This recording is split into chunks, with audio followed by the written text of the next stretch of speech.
ఏంటిది?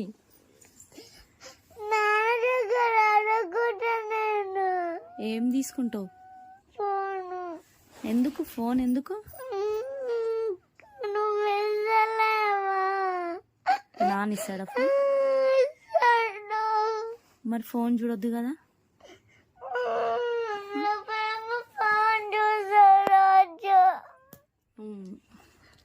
నేను నాకు ఫోన్లో నేను వీడియోస్ ఎడిటింగ్ చేసుకుంటాను కదా, వీడియోస్ తీస్తాను కదా.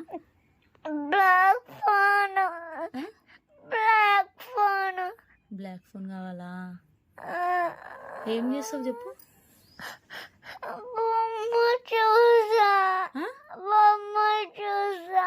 బొమ్మలు చూస్తావా? సరే ఇస్తాను.